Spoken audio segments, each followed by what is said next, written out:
Thank you guys. Newton's law of মোশনে last MCQ পার্টে তোমরা 1K ভিউজ কমপ্লিট করলে।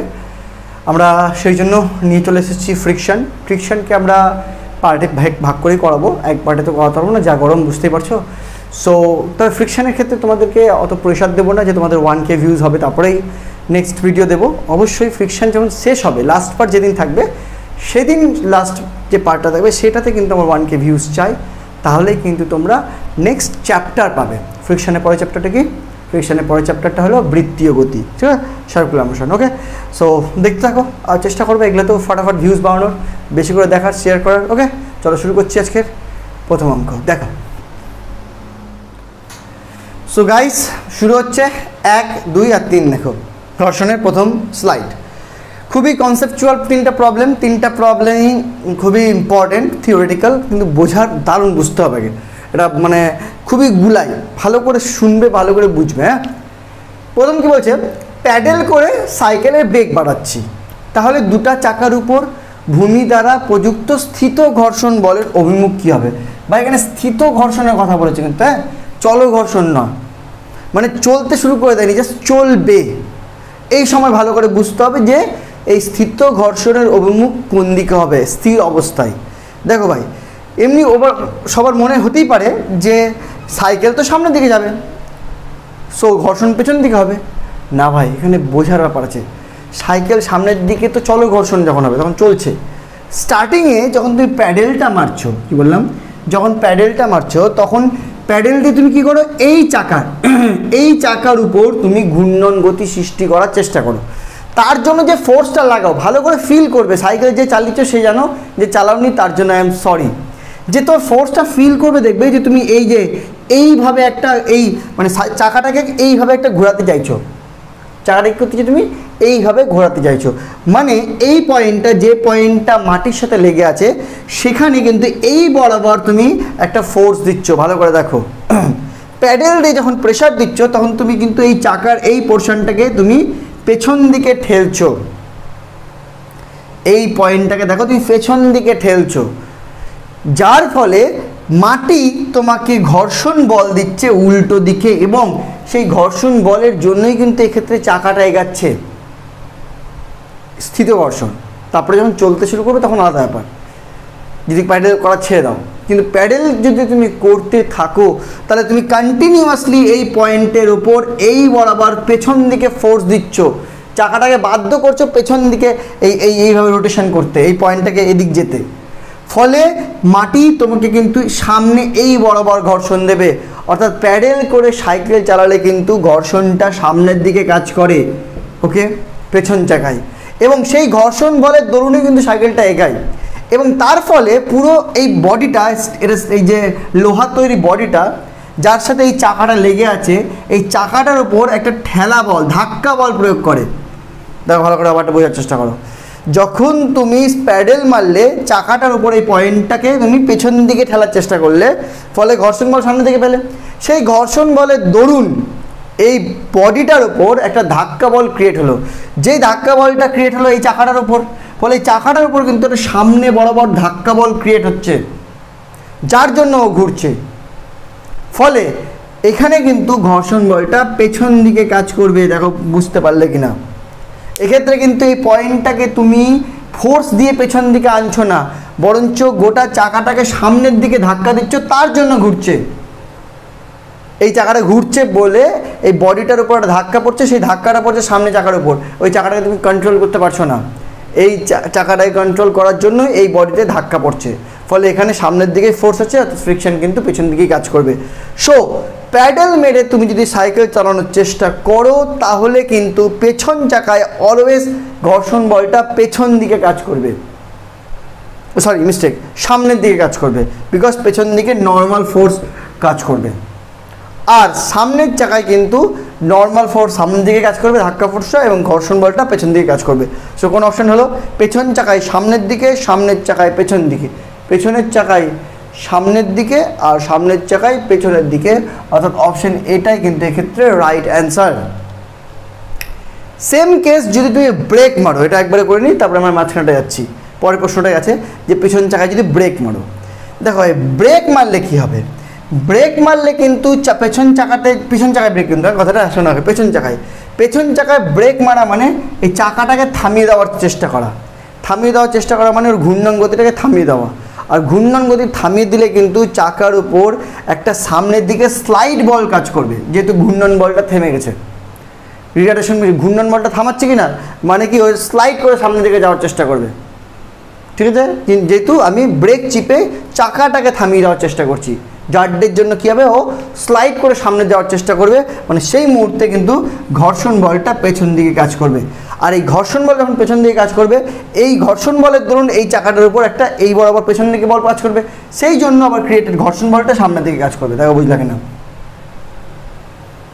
যখন তুমি ব্রেক মারলে সাথে সাথে পেছনের চাকা থামার চেষ্টা করা মাত্রই চাকাটার রাস্তার দিকে কিন্তু স্লাইড করে সামনের দিকে যেতে চেষ্টা করবে, যার দরুন কিন্তু ঘর্ষণ বলটা পেছন দিকে কাজ করবে। আর এই ঘর্ষণ বল যেহেতু পেছন দিকে কাজ করছে, তার দরুন এই মানে এই চাকাটার উপর পেছন দিকে একটা বল কাজ করবে, প্রেশার কাজ করবে, যে না কেউ পিছনে টানছে, এই ঘর্ষণ বলের জন্য। তার দরুন মাটির ঘর্ষণ আবার এই চাকার উপর সামনের দিকে কাজ করবে।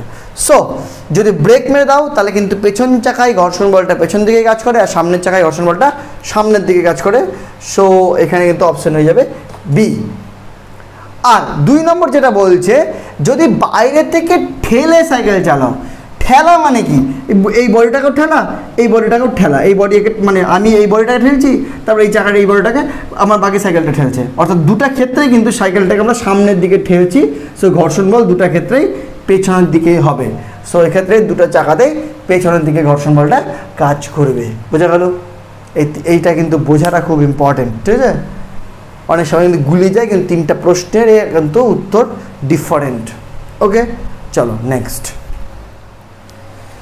4 এবং 5। 4, 5 কী বলছে? 4 দেখো কী বলছে, 0.1 কেজি ভরের একটা ব্লক এর ওপর অনুভূমিক দিকে 5 নিউটন বল প্রয়োগ করে ব্লকটিকে একটা দেয়ালের গায়ে চেপে ধরে রাখা হয়েছে।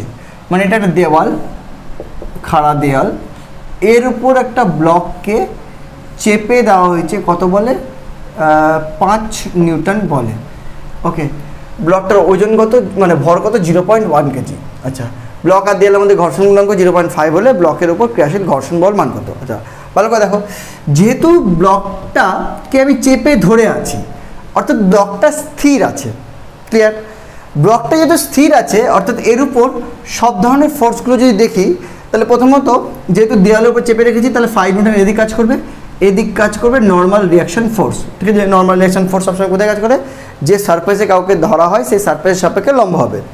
আচ্ছা, এখানে এই বরাবর কাজ করবে ওর mg ওজন, আর এই বরাবর কাজ করবে ওর ফ্রিকশন বা ঘর্ষণ বল। ওকে ওকে, যেহেতু বস্তুটা স্থির আছে, এফবিডি বলে যে এই দুটো সমান হবে, অর্থাৎ n = 5 নিউটন হবে। এটা একটা হয়ে গেল, থাকলো। এবার এফ আর এমজি, দেখো এফ আর এমজিও সমান হবে, অবভিয়াসলি ঘর্ষণ বলটাও কিন্তু এমজির সাথে সমান হবে বলে এখানে স্থির অবস্থায় আছে।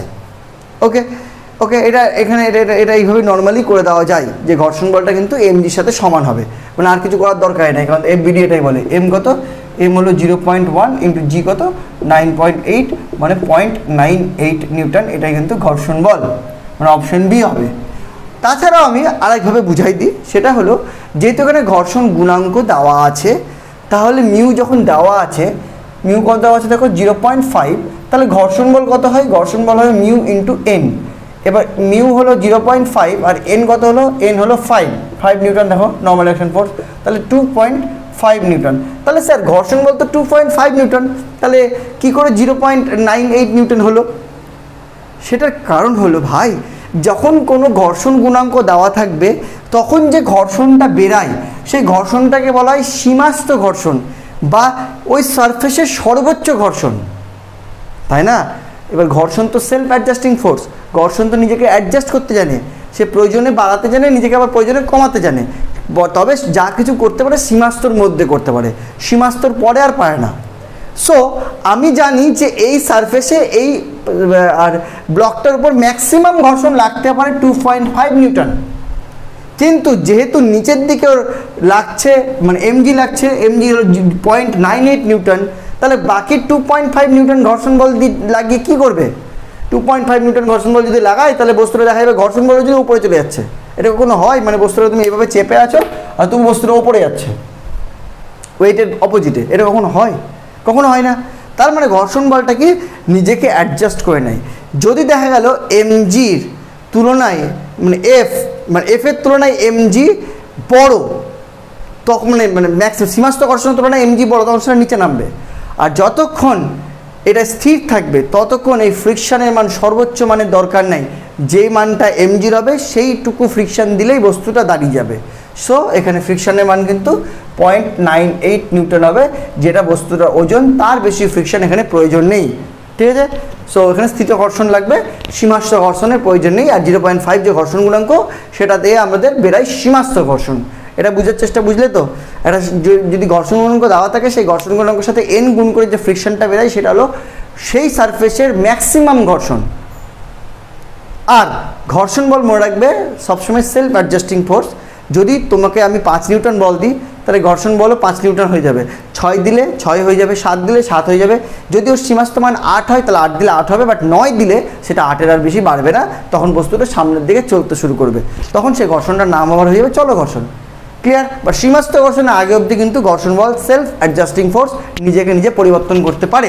সো এখানে সর্বোচ্চ ঘর্ষণ 2.5 নিউটন হলেও ও কিন্তু জাস্ট এমজি 0.98 নিউটন পর্যন্ত ঘর্ষণই ইউজ করবে, তার বেশি ইউজ করবে না।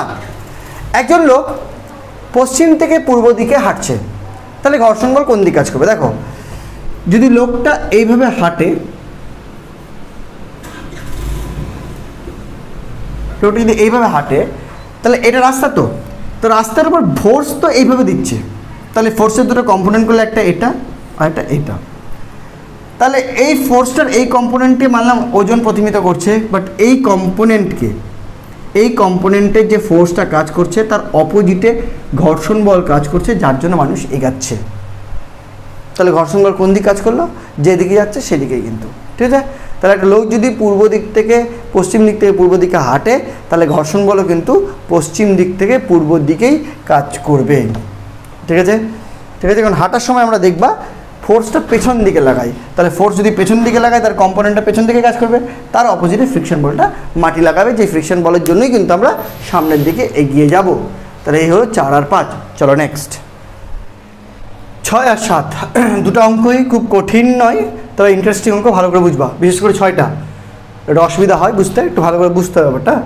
কী বলছে? একটা নততলের নতিকোণ থিটা। ভালো কথা ভাই। এই নততলের ওপরের হাফটা মসৃণ আর হাফটা অমসৃণ। খুব ভালো কথা। একটা বস্তুকে নততলের শীর্ষবিন্দুতে স্থির অবস্থা থেকে ফেলা হলো, তো সেটা নতিতলের পাদদেশে স্থির হলো। তাহলে ব্লক আর নততলের যে নিম্নাংশ তার ঘর্ষণ গুণাঙ্ক কত? মানে গল্পটা এরকম যে এইটা সেই নততল, মনে করো এটা সেই নততল, এর হাফটা অমসৃণ আর হাফটা মসৃণ। ওকে, এবার যদি কোনো একটা বস্তু এখানে থাকে, তাহলে আমরা জানি তার এমজিটা এক্স্যাক্টলি যেটা মেঝে তার সাথে লম্বভাবে কাজ করে, এবং যেহেতু নর্মালি বস্তুটার এরকম এমজি হয়, তো সেই ডিরেকশানটা আমি যদি দেখি তাহলে সেদিকে আর এমজি কাজ করে না, কারণ জিনিসটা নততল হয়ে গেছে বলে সেদিকে এমজির কস থিটা উপাংশটি কাজ করে, এবং করেসপন্ডিং এই বরাবর এমজি সাইন থিটা উপাংশটি কাজ করে, এবং তার জন্যই বস্তুটা কী হয়, মেঝের নিচের দিকে নিজের ওজনের ক্রিয়ায় এগোয়। ঠিক আছে? এবং এই বরাবর কাজ করে তার লম্ব প্রতিক্রিয়া, আর এই বরাবর কাজ করে যদি ফ্রিকশন থাকে তাহলে ফ্রিকশন, যদি না থাকে তাহলে ফ্রিকশন কাজ করবে না। ইন দিস কেস, প্রথম কেসে বলেছে হাফটা মসৃণ, তার মানে এখানে কোনো ফ্রিকশন কাজ করবে না, এখান থেকে ফ্রিকশনটা কাজ করবে। ছবিটা ওখানে আঁকলাম, কিন্তু বুঝবে এখানে ফ্রিকশন কাজ করবে না, এখানে ফ্রিকশনটা কাজ করবে। তো প্রথমে ধরে নিলাম এইখান থেকে এতটা, এর ডিস্টেন্সটা আমি ধরে নিলাম 2x, তাহলে হাফটা এক্স করে আমি ব্যাপারটা করতে পারবো। তো ইনিশিয়ালি ওর ভেলোসিটি দেখো 0, এইখানে এসেও একটা বেগ অর্জন করবে, এখানে এসে ওর বেগ আবার 0 হবে। এখান থেকে এখানে যে বেগটা অর্জন করবে এর মাঝে হবে তার অ্যাক্সেলারেশন বা ত্বরণ, আর এখান থেকে এখানে হবে তার রিটার্ডেশন মানে মন্দন। ওকে, এটুকু বোঝা যাচ্ছে, কারণ ওখানে তোমার ফ্রিকশন কাজে চলে আসবে, ফ্রিকশনটা কী করবে, তাকে মন্দন সৃষ্টি করবে। সো আমরা যদি এগাতে শুরু করি এখানে প্রথমত, আর এখানে এইটুকুর মধ্যে ঘর্ষণ গুণাঙ্ক মিউ মেঝের সাথে, এখানে কোনো ঘর্ষণ গুণাঙ্কের গল্প নাই। তাহলে শুধু এইটুকুর কথা বলি, তাহলে এখানে তোমার ইনিশিয়ালি বেগ 0, ঠিক আছে, আর এর মধ্যে নেট ফোর্স কত, নেট ফোর্স এইটুকুর মধ্যে যদি নাম দিই, এখানে নাম দিলাম মনে করে এ, এখানে নাম দিলাম বি, আর এখানে নাম দিলাম সি। যদি এ বি এই পার্টটার কথা বলি, তাহলে এখানে দেখো নেট ফোর্স হলো mg সাইন থিটা, কারণ কোনো ঘর্ষণ বল নেই। আর আমার নেট ফোর্স ইকুয়াল টু জানি এম এ, যেখানে এ হলো প্রাপ্ত ত্বরণ। তাহলে এখান থেকে আমি বলতে পারি A equal to G sine theta. তাহলে এখান থেকে আমি এইটুকু শিওর যে বস্তুটার উপর যে অ্যাক্সেলারেশনটা কাজ করছে বা ত্বরণটা কাজ করছে তার মান জি সাইন থিটা। তাহলে বস্তুটার প্রাথমিক বেগ 0, এর উপর ত্বরণ কাজ করছে জি সাইন থিটা। তাহলে বি পজিশনের বেগ কত আমরা ইজিলি ক্যালকুলেট করতে পারবো, কারণ জানি এ থেকে বি ও ট্রাভেল করেছে এক্স, কারণ ধরে নিচ্ছি টোটাল ডিস্টেন্সটা 2x। তাহলে সেই হিসাবে আমি যদি ভিটা বের করতে চাই, তাহলে এই ফর্মুলা লাগাতে পারি V square equal to U square plus 2as। তাহলে এখানে ভি এর মান বার করবো, ইউ এর মান তো 0, আর 2 এর মান জি সাইন থিটা, আর এস এর মান হলো এক্স, কারণ ডবলটা 2x, তার মাঝখানটা এক্স। তাহলে ভি স্কোয়ারের মান এখান থেকে আমার বেরিয়ে গেল 2g সাইন থিটা এক্স থাকলো। এবার চলে আসি আমরা বি থেকে সি পজিশনে। বি থেকে যে সি পজিশন চলে আসবো তখন কি হবে, তখন এই ছবিটা এখানে আছে, কিন্তু ভাবো কল্পনা করো এখানে আছে, এখানে কল্পনা করে এবার কি হবে, এই ফ্রিকশনটা এবার কাজে লেগে যাবে। এবার ফ্রিকশনটা কি করবে, ওর মানে এমজি সাইন থিটাকে কমাবে এবং তার মধ্যে কি করবে, রিটার্ডেশন সৃষ্টি করবে। এবার রিটার্ডেশন যদি সৃষ্টি করে, মানে মন্দন যদি সৃষ্টি করে, তাহলে সেক্ষেত্রে নেট ফোর্স কী হয়, নেট ফোর্স ইকুয়াল টু যেহেতু যেখানে মন্দন সৃষ্টি করছে এবং বস্তুটা যেদিকে এগাচ্ছে সেদিকে ওর মন্দন হচ্ছে, অর্থাৎ নেট ফোর্স ইকুয়াল টু হবে মাইনাস এম এ। যদি ত্বরণ হয় কোনো বস্তুর দুটা মানে ফোর্সের মানে রেসপেক্টে, তাহলে নেট ফোর্স ইকুয়াল টু হয় এম এ, আর যদি মন্দন হয় তাহলে হবে নেট ফোর্স ইকুয়াল টু কি মাইনাস এম এ। সো এখানে আমরা কী করবো, মন্দন হবে। তাহলে এখানে বস্তুটা চলে এসছে, এখানে যখন বস্তুটা চলে এসছে তখন তার উপর এমজি সাইন থিটাটা কাজ করছে নর্মাল যেমন কাজ করছিল, কিন্তু এখন যেটা এক্সট্রা কাজ করছে সেটা হলো ওর উপর ফ্রিকশন ফোর্স বা ঘর্ষণ বল, that is equal to also M A. But এখানকার এটাকে আমি এ ড্যাশ বললাম, বিকজ এখানে নতুন মানে মন্দনটা নতুন হবে, ঠিক আছে, কারণ এই ত্বরণের সাথে এই মন্দনের কোনো সম্পর্ক নেই। তাহলে এ ড্যাশ অবশ্যই এখানে একটা মাইনাস এম এ ড্যাশ হবে, কারণ এখানে একটা মন্দন সৃষ্টি হচ্ছে। ওকে, তাহলে এখান থেকে আমাকে এই মন্দনের মানটা বের করতে হবে। বের করার জন্য আমরা যদি বসিয়ে দিই এখানে MG sine theta minus F, F মানে আবার কী হয়, এফ মানে আমরা জানি মিউ ইন্টু এন, মিউ ঘর্ষণ গুণাঙ্ক, এন হলো লম্ব প্রতিক্রিয়া, আবার এন মানে হলো এমজি কস থিটা। সবকে যদি একসাথে বসাই তাহলে এফ ইকুয়াল টু হয় mu MG cos theta, that is equal to হবে এম ইন্টু এ ড্যাশ। এখান থেকে সব থেকে এম কেটে গেল, তাহলে A dash equal to nothing but G, sorry এখানে একটা মাইনাস আছে, তাহলে A dash equal to nothing but mu G cos theta, sorry হ্যাঁ লিখলাম mu G cos theta minus G sine theta, বোঝা গেল। এই মাইনাস আছে, মাইনাসটা দেখে নিয়ে আসলাম, আর বাকিগুলোকে ওদিকে চলে গেলাম, আর এমটা কমন নিয়ে কেটে নিলাম। তাহলে মিউ জি কস থিটা আগে হবে, তারপরে মাইনাস জি সাইন থিটা হবে, বিকজ এখানে একটা মাইনাস আছে। ওকে, তাহলে এই হলো এই ড্যাশের মান। তাহলে এই মন্দন সহ যদি আমরা আবার মানে এই ফর্মুলাটা ফেলি, যেখানে ভেলোসিটি ভি এখানে 0, তাহলে V square equal to U square minus 2as যদি আবার ফেলি, এবার মাইনাস কারণ মন্দন হয়েছে, তাহলে এখানে ভি স্কোয়ার কিন্তু মানে অন্তিম বেগ কিন্তু এখানে 0 পাই, হ্যাঁ 0 square equal to U square মানে এই ভি স্কোয়ারটা, ঠিক আছে, ঠিক আছে, প্রাথমিক বেগ মাইনাস 2 ইন্টু এ মানে এইটা এ ড্যাশটা mu G cos theta minus G sine theta, এটা আর আর আর 2as, এস হলো বাকি এক্স। তাহলে এখান থেকে আমরা এই ভি স্কোয়ারটাকে যদি রেখে দিই আর বাকিটা এদিক নিয়ে চলে আসি, আর ভি স্কোয়ারের মানটা যদি প্লট বসিয়ে দিই, ভি স্কোয়ার মানে 2g সাইন থিটা, তাহলে 2g sine theta into x, এটা থাকলো। এবার এদিককার এই 2g সাইন থিটা এক্স আরেকটা আছে, যেটা আমি এটা দেখো এই পুরো পার্টটাকে নিয়ে আসলাম এদিকে, তাহলে হলো তারপরে মাইনাস পার্টটাকে ওদিকে চলে যাচ্ছি, তাহলে প্লাস আবার 2g sine theta into x, এটা চলে গেল ওদিকে, তাহলে ওদিকে থাকলো খালি 2 mu G cos theta into x, এটা থাকলো। ওকে, এবার এখানে দেখো 2g sine theta x, 2g sine theta মানে 4g সাইন থিটা এক্স, আর ওদিকে 2 mu G cos theta x. তাহলে এখান থেকে যদি ক্যালকুলেশন করো, এখানে করছি ক্যালকুলেশন, তাহলে 2g হলো 4g, তাহলে 4g এক্স সাইন থিটা, তাই তো দেখি তো 4g x sine theta is equal two এদিকে কত, এদিকে 2 mu G x cos theta.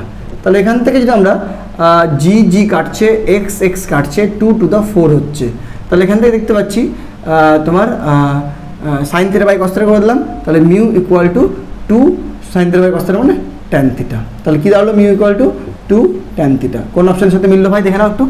Mu equal to 2 tan theta মানে অপশান এ। ঠিক আছে, বোঝা গেলো ক্যালকুলেশনটা? দেখো বুঝতে পারলে কিনা? খুবই ইজিভাবে বোঝো, খুবই সহজ। 7 নম্বর কী বলছে? এম ভরের, যদি এটা বুঝতে না পারো আরেকবার রিপিট দেখো। হ্যাঁ ভাই, তো এম ভরের একটা বস্তু আনত তলে স্থির অবস্থায় আছে। তাহলে বস্তু, এই ছবিটা সাহায্যেই করছি আমরা, শুধু এক্ষেত্রে ধরো না পুরোটা মসৃণ মানে অমসৃণ, পুরোটা একটা ঘর্ষণ গুণাঙ্ক সহ আছে।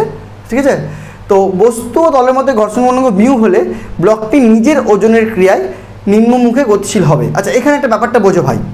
ব্যাপারটা হলো, তুমি যদি স্টার্টিং থেকে তোমার মধ্যে একটা ঘর্ষণ আছে মনে করো, দ্যাটস মিন তোমার ভেলোসিটি তো 0 ভাই।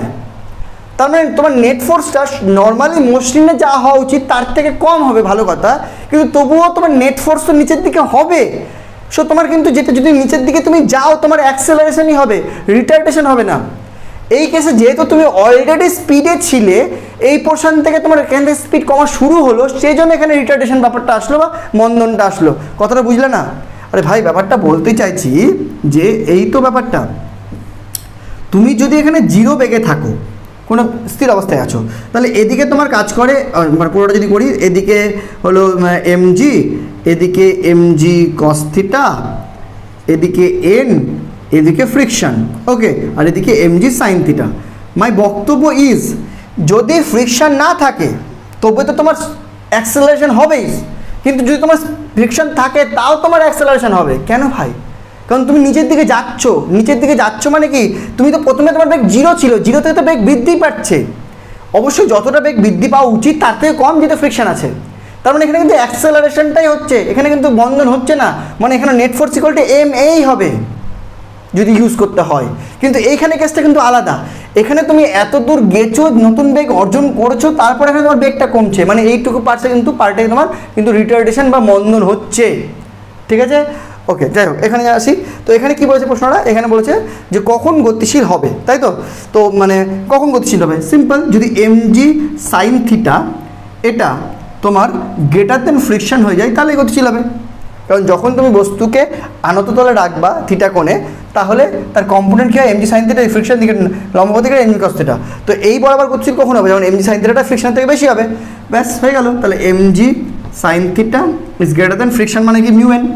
mu n, that is implies mg sin theta is greater than mu n মানে আবার mg cos theta, that is mg কেটে গেল, that is tan theta greater than mu, that is theta greater than tan inverse mu. so option A। আগেরটা option A, পরেরটা option A, simple. চলো next 8 আর 9। 8 নম্বর অঙ্কটা যদিও ঘর্ষণের মানে অংশটা নাই, ঘর্ষণ ব্যাপারটার কথা বলেনি, কারণ কোনো ঘর্ষণ গুণাঙ্কের কথা বলেনি। সো এখানে কিন্তু আপনাদের ঘর্ষণ ব্যাপারটা একটু ইগনোরই করতে হবে। তো কী বলছে দেখো, বলছে দুটি একই রকমের বস্তু এ আর বি, একই প্রকৃতির, ঠিক আছে ভালো কথা, এবং উচ্চতার মানে উচ্চতাটাও একই, দুটি নততল বরাবর নিচের দিকে গড়িয়ে পড়ে। নততল দুটি নতিকোণ কিন্তু আবার 30 আর 60। তাহলে কি হবে? এ আগে যাবে না বি আগে যাবে, নাকি এ বি দুজনই একসাথে যাবে, নাকি কোনটা যে আগে পৌঁছাবে বলা যাবে না। গল্পটা এরকম যে হাইট একই, তবে একজনের নতিকোণ 60 ডিগ্রি আর আরেকজনের নতিকোণ 30 ডিগ্রি। অবশ্যই যেহেতু হাইটটা একই, নতিকোণ কমাতে গেলে ডিস্টেন্সটা এই মানে নত তলের ডিস্টেন্সটা একটু বেশি করতে হবে অবশ্যই। আচ্ছা, যদি একটু নাম দেওয়া যায় এ বি সি ডি, এই এ বিটা দুজনের সেম, এটাকে এইচ হাইটই ধরলাম। আচ্ছা, এবার বক্তব্য হলো, যদি এখানে কোনো একটা বস্তু যাত্রা শুরু করে, ঠিক আছে, তাহলে তার এই বরাবর কাজ করে এমজি, আর এই বরাবর কাজ করে এমজি কস থিটা, আর এই বরাবর কাজ করে এমজি সাইন থিটা। সো এক্ষেত্রে এমজি সাইন থিটা কাজ করবে, এক্ষেত্রে এমসি সাইন থিটা কাজ করবে। আর সেখান থেকে নেট ফোর্স, তো যেহেতু ঘর্ষণ নাই, তাহলে net force equal to M A, তাহলে MG sine theta equal to M A, that is equal to M M কেটে গেল, A is equal to nothing but G sine theta.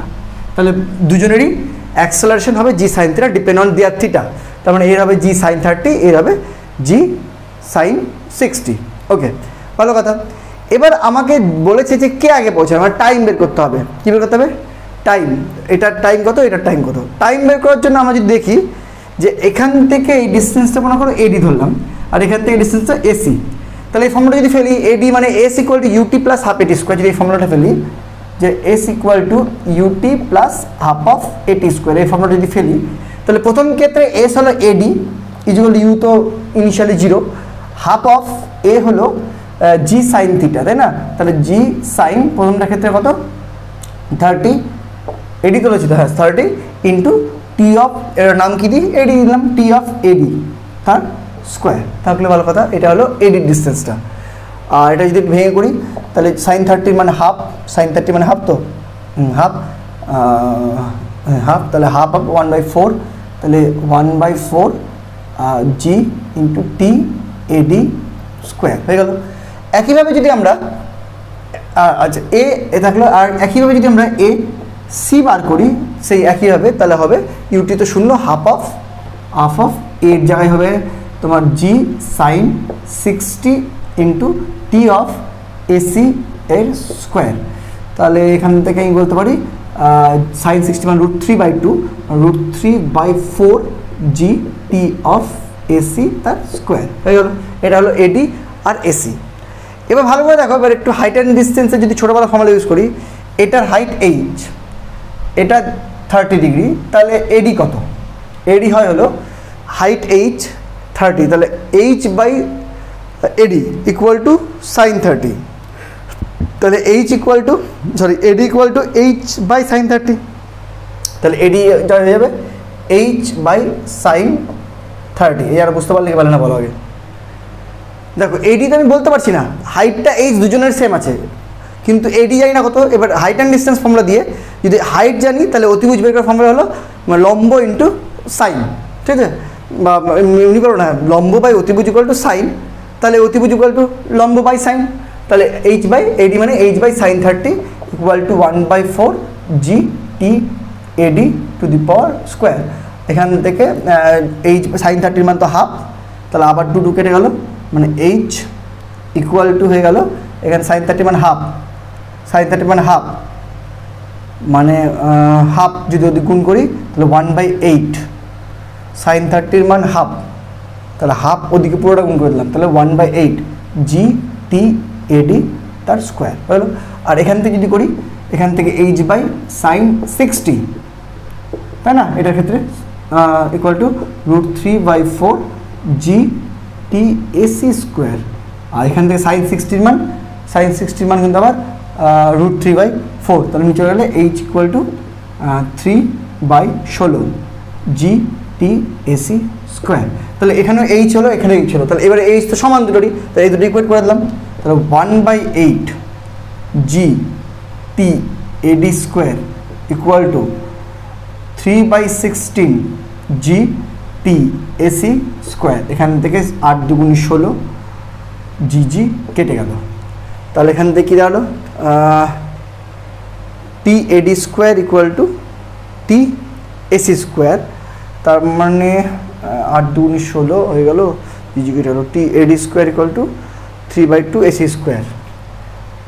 এবার দ্যাট ইমপ্লাইজ, এটা ইমপ্লাইজটা এখানে করছি, that implies T of AD equal to root over 3/2 T of AC, তাহলে T of AD is equal to √3/2 T of AC. এবার 3/2 কী হবে, 1.5 এর root, 1.5 এর রুট করবো, তাই তো? 1.5 এর রুট, 1.5 এর রুট, এটা কি গ্রেটার দেন 1 না লেস দেন 1? 1.5 এ যদি রুট করি, 1.5 মানে এদিকে 15/10, 1.5 এর রুট করতে গেলে সেটা কি গ্রেটার দেন 1 হয়? ক্যালকুলেট করে দেখতে হতো। 1.5কে যদি আমি 1ই ভাবি, 1 এর রুট 1 হয়, 4 এর রুট 1 এর রুট যেহেতু 1 হয়, তাহলে 1.5 রুট মানে 1 থেকে তো বেশি হবে, তাই না? 4 রুট 2, তাই না? 4 রুট 2 মানে √3/2 গ্রেটার দেন 1 হবে, ঠিক আছে? That's mean T of AD greater than T of AC হবে। টি অফ এডি মানে এবার এ আর বি এর 30 আর বি এর 60, আচ্ছা হ্যাঁ, তাহলে মানে বি এর 60 এর 30, তাহলে 30 এডি ওয়ালা রাস্তাটা কিন্তু এর, আর টি অফ এডিটা বেশি, টি অফ এডিটা বেশি আর টি অফ এসিটাই কম, তার মানে কিন্তু অপশান বি হবে। হ্যাঁ, তার মানে বি নততলের পাদদেশে কিন্তু আগে পৌঁছাবে। উত্তর কী আছে দেখি? বি, ঠিকই আছে। বুঝতে পারলা কি? যেহেতু টি অফ এডি ইকুয়াল টু বেরোলো √3/2 এসি, এবার √3/2 ইজ গ্রেটার দেন 1, মানে T of AD is greater than T of AC. T of AD greater than T of AC মানে এডি রাস্তাটাতে এ গেছে আর এসি রাস্তাটাতে বি গেছে, তার মানে এডি রাস্তাটাতে বেশি সময় লেগেছে, তার মানে এসিতে কম লেগেছে, তো যেটা কম লেগেছে সেটাই আগে পৌঁছাবে। সো বি নততলের পাদদেশে কিন্তু আগে পৌঁছাবে। একটু ভালো করে দেখো, প্রথম থেকে বুঝতে পারবে, ইজি আছে। 9 নম্বরটা, এল দৈর্ঘ্যের একটা সুষম শিকল একটা অমসৃণ টেবিলের উপর রাখা আছে, তার দৈর্ঘ্যের 1/n অংশ টেবিলের কিনারা থেকে ঝুলছে। তাহলে শিকলের টেবিলে পড়ে যাওয়ার জাস্ট উপক্রম হলে তবে শিকল ও টেবিলের মধ্যে ঘর্ষণ গুণাঙ্ক কত হবে? মানে পড়ে যাওয়ার জাস্ট উপক্রম হচ্ছে, মানে এই মুহূর্তে টেবিলের যে ঘর্ষণটা আর যেটুকু শিকল বাইরে আছে তার পড়ে যাওয়াটা এক্স্যাক্টলি সমান, ঠিক আছে? গ্রেটার দেন লেস দেন না, এক্স্যাক্টলি সমান। মানে গল্পটা এরকম, এটা টেবিল মনে করো, এটা শিকল, পুরো শিকলটা মনে করো এক্স, তাহলে এখান থেকে যে এইটুকুটা আছে এটা হলো কতটি, সরি এল দৈর্ঘ্য বলে দিচ্ছ তো, পুরো শিকলটা এল, তাহলে এইটুকুটা হলো L/n, L/nটা বাইরে আছে, তাহলে বাকিটা হলো L-L/n, L-L/nটা বাকিটা মানে এপারে আছে। ওকে, তাহলে L/n এটা শিকলের যে ওয়েটটা হবে mg, আর এইটা শিকলের যে ফ্রিকশনটা হবে, এই দুটো সমান হবে, মানে mg ইকুয়াল টু ফ্রিকশন। ওকে, এটা হলো শর্ত। তাহলে এক্ষেত্রে আমাকে কী বার করতে হবে? মিউটা বার করতে হবে। দেখছি কী করে বার করবো। প্রথমে এইটুকুটার mg বের করি। এইটুকুটার mg বের করার জন্য আমার লাগবে ভর। এবার গোটা শিকলটার যেহেতু ধরে নিলাম, ধরি শিকলের একক দৈর্ঘ্যে ভর সমান সমান ছোট হাতের m ধরে নিলাম। তাহলে গোটা শিকলের ভর, গোটা শিকলের যদি লাগবে না তো বলছি, ভর হবে কিন্তু L × m। হ্যাঁ, যেহেতু একক দৈর্ঘ্যে ভর ধরলাম। হ্যাঁ, তাহলে এইটুকুটার ভর হলো L/n × m, আর এইটুকুটার ভর হলো L-L/n × m। ওকে, আচ্ছা এলটা লিখলাম না, কনফিউজ হয়ে যাবে, গোটাটা এল হলো। তাহলে mg হলো, mg জায়গায় হবে কত?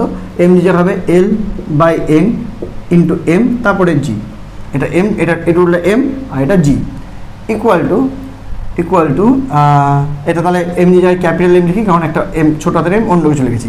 ফ্রিকশন, এবার ফ্রিকশন ইকুয়াল টু কি হয়? F ইকুয়াল টু μn, তাহলে n ইকুয়াল টু আবার কী হয়? n ইকুয়াল টু হয় এটার যে mg কাজ করবে সেটা, তার অপোজিট n কাজ করছে, তার মানে μ × L-L/n × m × g। Okay, solve it, mu বেরিয়ে যাবে। আবার বলবো, দেখো L/n এইটুকু অংশ বাইরে, L-L/n এইটুকু অংশ টেবিলে, তাহলে L-Ln এর যদি আমি মানে FBD করি, তাহলে নিচের দিকে কাজ করবে এর L-L/n × mg, ওপর দিকে কাজ করবে n ফ্রিকশন, এদিকে কাজ করবে ফ্রিকশন, তাহলে ফ্রিকশন ইকুয়াল টু হয় μn, তাহলে n এর মান এটা, তাহলে μ × n এর মান বসিয়ে দিলাম। ওকে, আর এটা কাজ করবে শুধু mg এর ওয়েটটা, তার মধ্যে m হলো L/n × m, ঠিক আছে? এর ওয়েট কত? L/n × m, that is L/n × m weight × g, mg। এখান থেকে মিউ বার করো, তোমার হয়ে যাবে। কী বার করে দিচ্ছে? ঘর্ষণ গুণাঙ্ক বার করে দিচ্ছে। তাহলে প্রথমত mg কেটে গেল, তাহলে মিউ ইকুয়াল টু L/n, এটা লসাগু নিলে উল্টে যাবে n, আর nl - l নাকি, এরকম তো n লসাগু nl - l। হ্যাঁ, আর এদিকে আনলে উল্টে যাচ্ছে, সেখানে এলটা উপরে ওঠা গেল, তাহলে এখান থেকে n কেটে যাচ্ছে, l কমন নিলে 1/n - 1। অপশান আছে, অপশান বি। ঠিক আছে, এই হয়ে গেল 9। চলো নেক্সট 10, 11। 10 কী বলছে? ঘর্ষণ গুণাঙ্ক 1/√3 হলে আর ব্যাসার্ধের একটা অমসৃণ ফাঁপা গোলকের আচ্ছা ভিতরে একটা বস্তুকণা যে উচ্চতায় উঠে স্থির থাকতে পারবে সেটা কি? আচ্ছা মানে একটা ফাঁপা গোলক আছে, ফাঁপা গোলকে এটা মনে করো ভূমি পজিশন মেঝের সাথে আছে সাপোজ, এইটা হলো কেন্দ্র, এটা হলো মনে করো রেডিয়াস আর কি এখান থেকে একটা হাইটে এইসব জায়গাতে বস্তুটা মনে করো স্থির আছে, মনে করো এখানে থিটা কোণে এখানে বস্তুটা স্থির আছে, যেটা হাইট বিচার করলে এই দুটো উঁচুতে বস্তুটা মনে করো স্থির আছে। তাহলে বলছে যে স্থির কেন আছে, যেহেতু গোলকটা অমসৃণ, ওর উপর ক্রিয়াশীল ঘর্ষণ বল একটা আছে যেটা ব্যালেন্স করে রেখেছে আর কি। হ্যাঁ, তাহলে হাইটটা কত হতে হবে? আচ্ছা তার আগে আমি যদি এটা বিচার করি তাহলে জানি যে এটার mg এই বরাবর কাজ করবে এবং এইটা থিটা হবে, এটা থিটা হলে অনুরূপ কোণ হিসাবে, তাহলে এটা হবে mg cos থিটা অ্যান্ড এই স্পর্শক বরাবর কাজ করবে mg sin থিটা। ওকে, আর mg sin থিটার জন্যই ও আবার তার পূর্ববর্তী এই পজিশনে মানে মেঝেতে ফিরে আসবে, যেহেতু গোল করে আর কি মেঝেতে ফিরে আসবে। আর যেহেতু এই বরাবর mg sin থিটা কাজ করবে, তাহলে এই স্পর্শক বরাবর এখানে কাজ করবে ফ্রিকশন ফোর্স F। তাহলে এই ফ্রিকশন ফোর্সটা কিন্তু mg sin থিটার সমান আছে। হ্যাঁ, এটা কিন্তু বুঝতে হবে যে ফ্রিকশন ফোর্সটা কিন্তু এই তাহলে ব্যালেন্স থাকবে, মানে ফ্রিকশন ফোর্সটা কিন্তু mg sin থিটার সমান আছে। আবার ফ্রিকশন ফোর্স মানে মিউ n, মানে মিউ n মানে আবার mg cos থিটা, mg cos থিটা ইকুয়াল টু কিন্তু mg sin থিটা, দ্যাটস মিন এখান থেকে mg কেটে গেল, তাহলে tan থিটা ইকুয়াল টু কিন্তু মিউ মানে হলো 1/√3, 1/√3 মানে হলো 1/√3 tan এর কিসের মান, tan 40/1, 1/√3 কিসের মান একটু দেখতে হবে ক্যালকুলেটারে, বোধহয় tan 30 মান, দেখে নিচ্ছে একবার,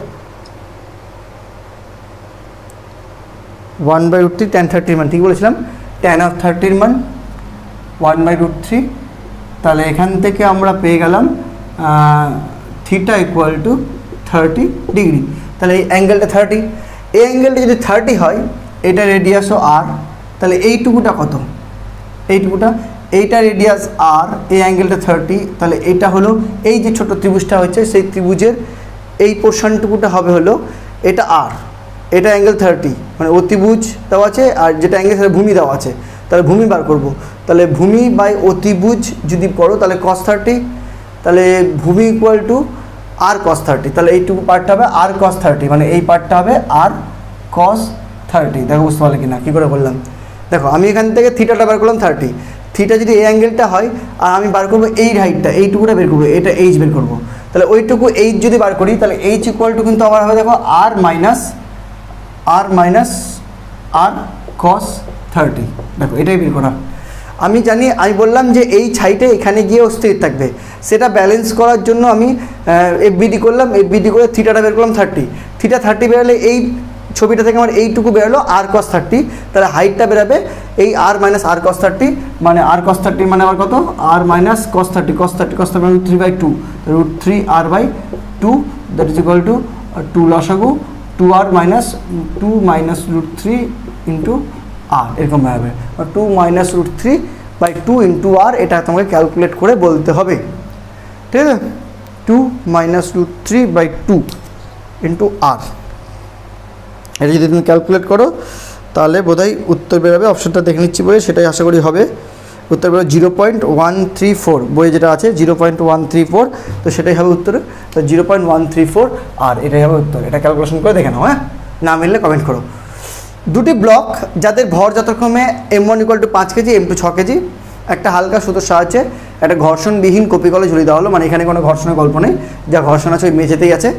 তাহলে 5 কেজির যে ঝুলিয়ে দেওয়া হলো, m1টা নততলে স্থির অবস্থায় আছে, m2 ভর উল্লম্বভাবে ঝুলছে, মানে পুরো সেটটা স্থির অবস্থায় আছে। ওকে, তো নততলের নতিকোণ 30 ডিগ্রি হলে 5 কেজি ভরের ব্লকের ওপর ঘর্ষণ বলের মান কোন দিকে হবে?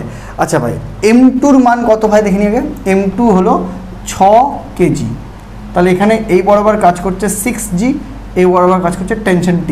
আচ্ছা m1 এর মান কত, m1 এর মান হলো 5 কেজি, m1 এর মান 5 কেজি, তার মানে m1 এর মান যদি 5 কেজি হয় তাহলে এই বরাবর কাজ করছে 5g sin 30, ঠিক আছে, কত কাজ করছে 5g sin 30, কেন বলো, কারণ এই বরাবর কাজ করে 5g cos 30, ঠিক আছে, তাহলে বরাবর কাজ করে 5g sin 30, ঠিক আছে, বারবার করেছি, এটা 30 হলে এটাও 30, ঠিক আছে, আর এই বারবার কাজ করবে টেনশন t, এই তো এই হলো গল্প। এবার যেহেতু 5 কেজিটা বড়, সরি 6 কেজিটা বড়, তাহলে 6g অবশ্যই 5g sin 30 থেকে বেশি, ফলে বস্তুটা এদিকে নামবে। সো ওভারঅল যদি দেখি তাহলে নেট ফোর্স কিন্তু এদিকে হবে, ঠিক আছে, 6g দিকে নেট ফোর্স হবে। এবার তবুও পুরো সিস্টেমটা স্থির আছে, যেহেতু 6g বড় তার মানে এটা বস্তুটা নিচের দিকে নামবে, ফলে এই বস্তুটা এদিকে আসবে। এমন তো অবস্থায় তাহলে ঘর্ষণটা কোন দিক লাগবে? ঘর্ষণটা তার উল্টো দিক এদিক লাগবে। তাহলে প্রথমে এই উত্তরটা পেয়ে গেলাম যে ঘর্ষণটা লাগবে হলো নততল বরাবর নিচের দিকে। তাহলে নিচের দিকে কোনটা কোনটা অপশান? বি আর ডি। তাহলে বি আর ডি এর মধ্যে উত্তর হবে এ আর বি বাদ। ওকে, এবার করি। এবার যদি পুরো সিস্টেমটা ব্যালেন্সে আছে তার মানে এখানে একটা হবে টি ইকুয়াল টু 6g, আর ওদিকে হবে টি ইকুয়াল টু তোমার 5g সাইন 30, ব্যালেন্স যেহেতু আছে, ঠিক আছে, সরি প্লাস এফ ঘর্ষণ বলটা থাকবে, ঠিক আছে। তার মানে আচ্ছা এক শুধু এক টান, এখানে কাজ করছে 6g আর টেনশন, এখানে করছে টেনশন, ওদিকে 5g সাইন 30 প্লাস ফ্রিকশন। তাহলে এখানে টি এর সাথে 6g সমান, ওখানে টি এর সাথে 5g সাইন 30 প্লাস ফ্রিকশন সমান। তাহলে এখান থেকে টি এর মান হলো 6 × 10 ধরে নিলাম, তাহলে 60, আর এদিকে তাহলে টি এর মান 60 বসিয়ে দিলাম, 60 × 5 × 10 × হাফ যোগ ফ্রিকশনটাতে বের করতে হবে, ফ্রিকশন এফ। তাহলে এখান থেকে 5 2 5 25, তাহলে এফ ইকুয়াল টু 60 মাইনাস 25 করতে গেলে 35 Newton. So the option is 35 Newton তল বরাবর নিচের দিকে। বোঝা গেল না? দেখো সিম্পলি ভাবো, নর্মালি যদি ফ্রিকশনটা আমরা না ধরতাম তাহলে দেখতাম এই বরাবর একটা অ্যাক্সেলারেশন হচ্ছে, তখন 6g minus T equal to M A হতো, আর একটা এদিকে হলো T minus 5g sine 30 equal to M A হতো। দ্যাটস আলাদার কেস। কিন্তু যেহেতু পুরো সিস্টেমটা স্থির, কেন? কারণ যেহেতু এদিকে আসতে চাইবে 6g বড়, কিন্তু তার পরিবর্তে এখানে একটা ফ্রিকশন কাজ করবে, সেই ফ্রিকশন মিলে ওটা ব্যালেন্স হয়ে আছে। তাহলে এখানে এই দুটো সমান হয়ে গেল, যেহেতু ব্যালেন্স হয়ে গেল, আর তার মানে এখানে এই দুটো সমান। এখান থেকে টি এর মান বের করে ওখানে পুট করে আমি ফ্রিকশনের মানটা বের করে ফেললাম। ওকে, এই হয়ে গেল আমার 10 আর 11। চলো আজকের মতো এখানেই বাই বাই করে দিচ্ছি। হ্যাঁ, দেখা হচ্ছে নেক্সট পার্টে। খুব গরম, এক পার্টে অত বেশি অঙ্ক করানো যাবে না, 11টা করালাম, 31টা আছে, পরে পার্টে আরও 10টা করি, তারপরে পার্টে বাকিটা করে দেবো। হ্যাঁ, চলো টাটা।